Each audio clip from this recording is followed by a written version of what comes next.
And I am currently one of the highest rated DKs right now. And as you see here, my highest rating right now is 2677 in season 15. And I've seen a lot of DK guides out there that are not credible because a lot of the people that write the guides are just not high rated.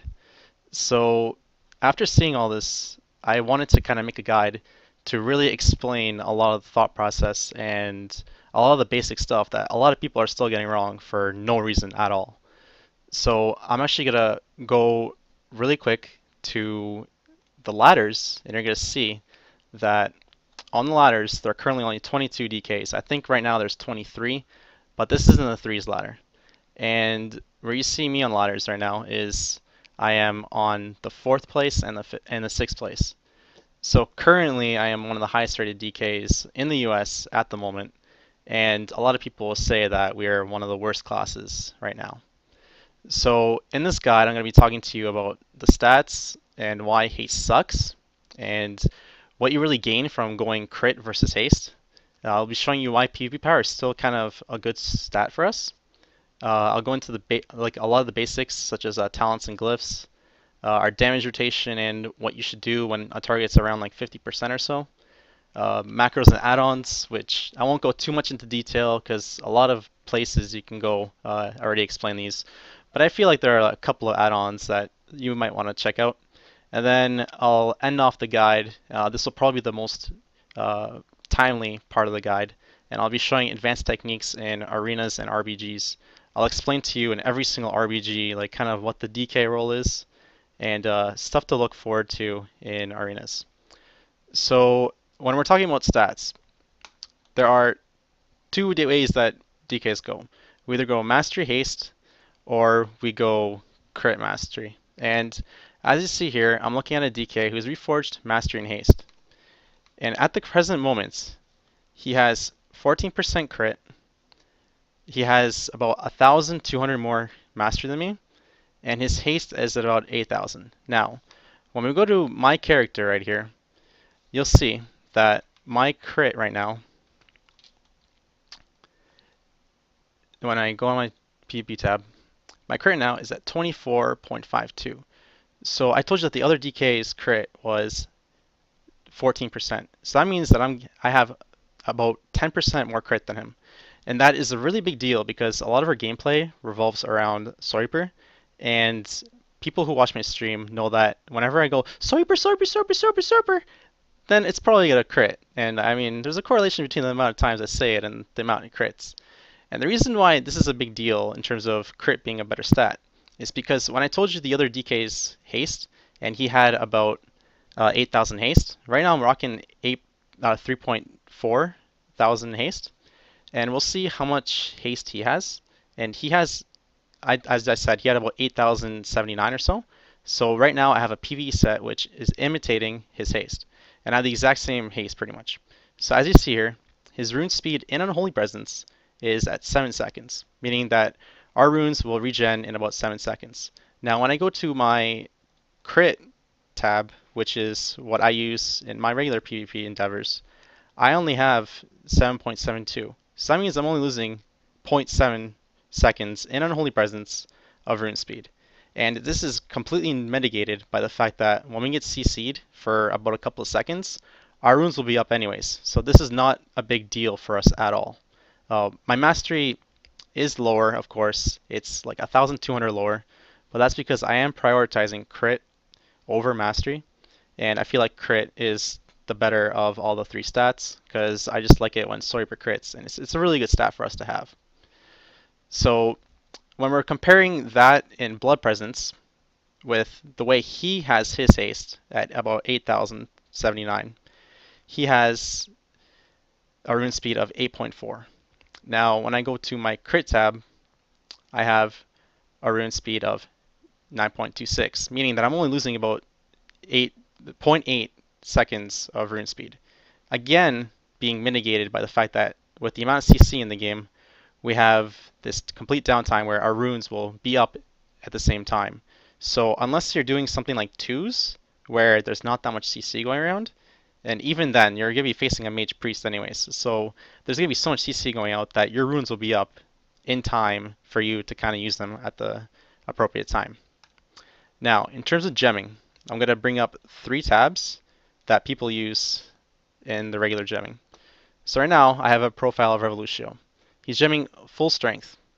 What full strength allows you to do is it allows you to have the maximum amount of damage at a particular time. It's basically the most consistent damage dealer for our class, and it gives you the most amount of necrotics and probably the biggest swiper crits.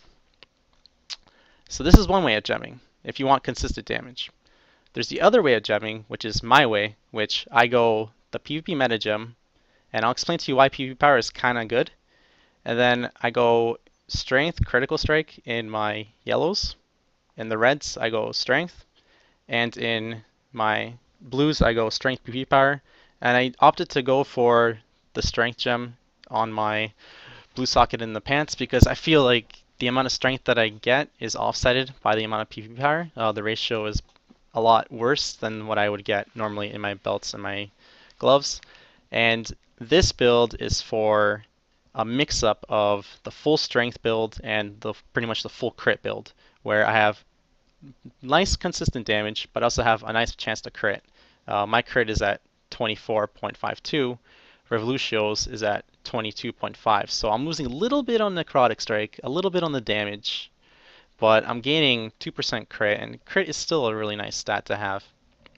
And then there's the last one where I have a profile of Katsura, and he opted to go for a big critical strike build.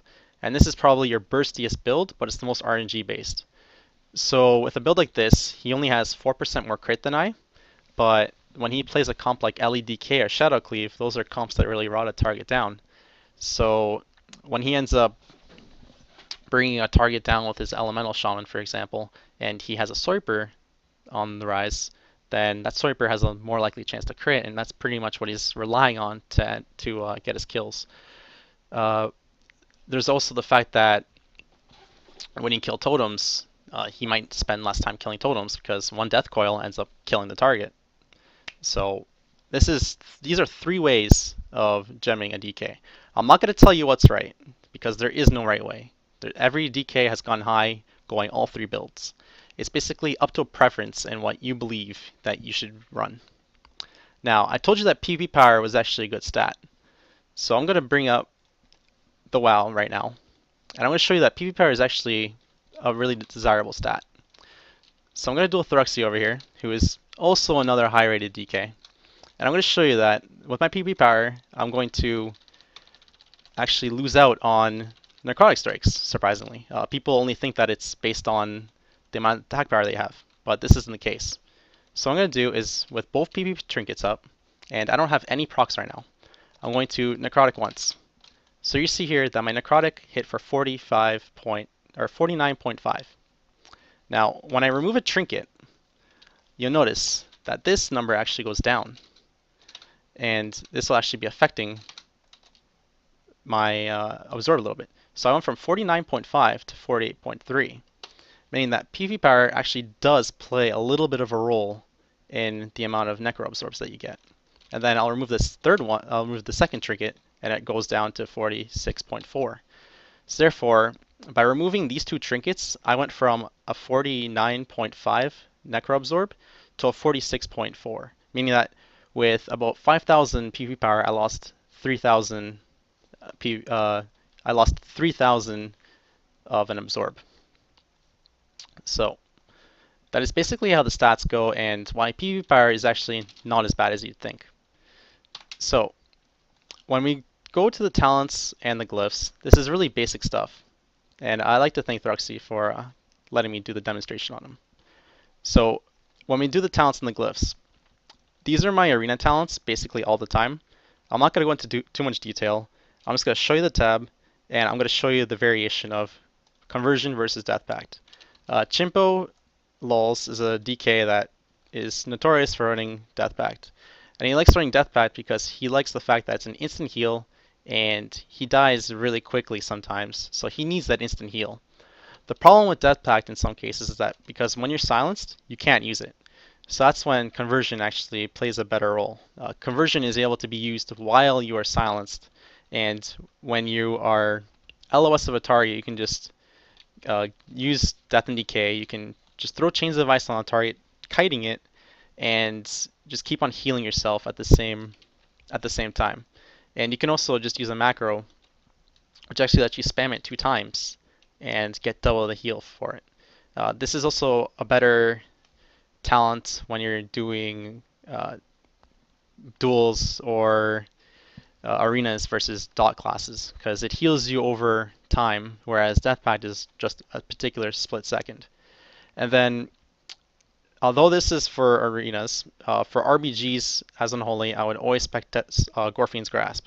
Gorfine's Grasp is the best. It's the best thing you can use, and I'll show you a lot of tricks that you can do in RBGs to really utilize this ability. Now, in Frost, what I do is I go this all the time when I do RBGs. I use Unholy Blight because it just lets me spread my diseases quicker, and Fill DK uses Blood Tap. I like to use Runic Empowerment. Personally, I think that Blood Tap is better, but because I don't like managing Blood Tap in Frost, I really feel it's weird. I don't know why, but just for me, I feel it's really weird. I don't like to manage it, so Runic Empowerment is a really good alternative. I don't really think you lose out on too much damage, but it's still something that is very viable. If you're really good at managing your blood tap stacks, then by all means, it's probably going to be better for you. And now, for talents, for arenas anyways, these are basically the 3 cookie cutter talents, or the glyphs that you can use.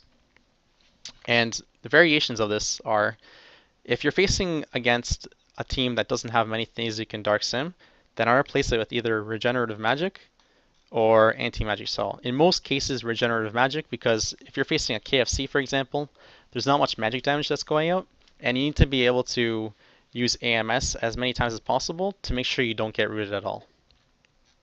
Another thing you can do is go Enduring Infection when you're playing in 2s, for example, a Priest Monk, when both of the targets have dispels for your dots, and you don't want to deal with having those dots dispelled and keep on using Plague Strike for no reason, when all you could be doing is just Scourge Striking for more damage. So those are basically the arena glyphs that I would use. If you're facing a God comp and you never feel like you're going to leave Blood Presence, then by all means you can go Anti-Magic Shell instead of Shifting Presences, because you're really only going to be saving Anti-Magic Shell for the deep Frozen Orb, which is when most of their damage comes out. Now for RBGs is Unholy, I like going Death Grip. I like going Death Grip.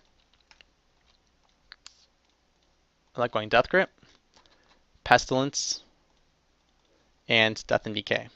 This is my typical setup for RBGs. Death Grip, as I'll show you in some of the videos, it's a really good glyph. 5 yards on your Death Grip lets you do things that might not be possible otherwise with your Death Grip.